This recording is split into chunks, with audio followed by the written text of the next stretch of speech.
All right, all of you have been to school at some point in your life, right? I'm going to assume, seeing that we're in a classroom. Um, that fact means that every single one of you is a victim of a very serious problem, and that everyone in this country is facing. The Dalai Lama puts it very, very eloquently, much better than I can, and that modern education, with its focus on material goals and a disregard for inner values, is incomplete. There's a need to know about the workings of our minds and emotions. If we start today and make an effort to educate those who are young now in inner values, they will see a different, peaceful, more compassionate world in the future. Now, this may sound like some spiritual mumbo jumbo, he's trying to have everyone focus on, detaching themselves from all of the things that we have in society. But I believe that there is a lot of actual real academic research that this is based on, but that we really don't look at in terms of our education of our kids. A study dating all the way back to 1984, published in the American Education Journal by Gordon Sampson, did a meta-study of all of the studies that had been done of the decades previously.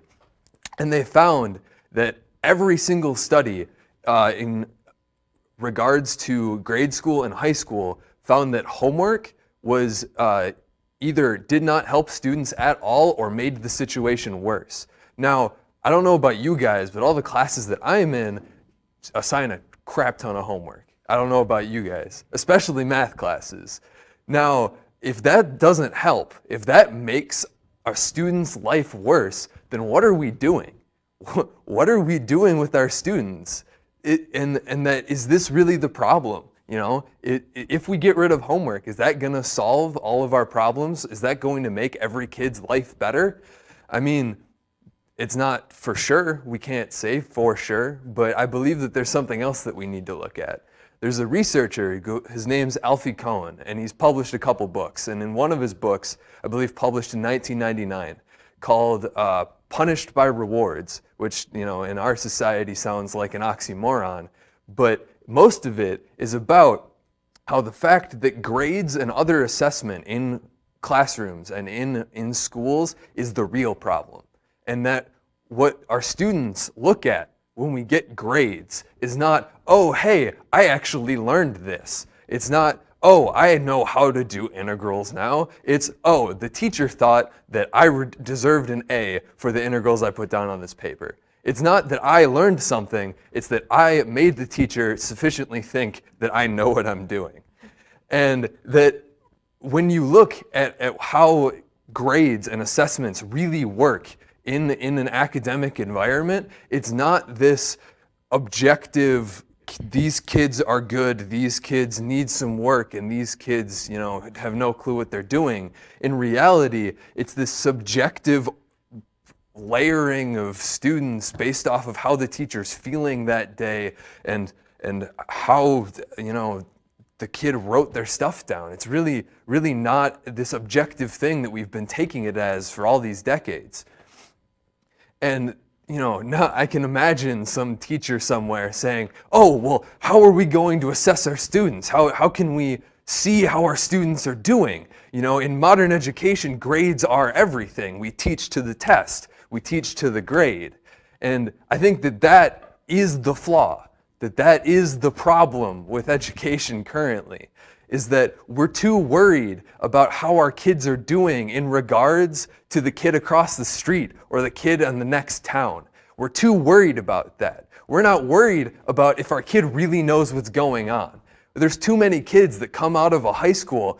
I'm from Chicago and I've seen plenty of this. They come out of a public high school with a diploma and they can't read. This happens all the time. And I've known kids that have had this problem. So what are we doing that these kids are going through something that all of us had to go through, but they can barely read? They got the grades, they got all of the homework done, but they have nothing to show for it. And all of us are in college, so we made it through that, and we were able to actually get something from our education beforehand. But we're a privileged few. Less than 30% of the American population has the privilege of going to college. That's less than a third. And in an economic environment when really most of the jobs are going to be things that require having some sort of post-secondary degree, we're really missing the mark. So I really want you to look at this and what I've given you here, and really focus when you go in this class and in all of your other classes, and really look at what's happening in your class. Not, am I going to get an A, or am I going to get above the 90%? Focus on, am I really understanding the material? If I wasn't being tested on this, if I wasn't, in this classroom, if I had to use this in a real situation, do you really know what's going on? And I think if you focus more on that, and I think if everyone focuses more on that, we'll all get a lot more out of our education.